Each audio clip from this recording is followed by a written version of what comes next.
Hello everyone. In this section, we will create a post model, post controller, and how we create a post.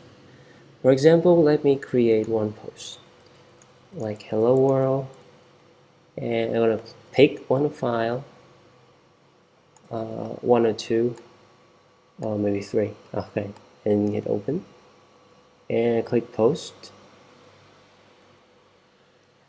So all the image will be stored on the cloud. Alright, so our post has been created.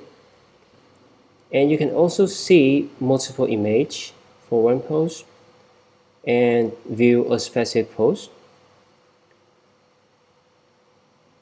right? And you can also delete posts as well. So that's it for this section. I can't wait. Let's jump in.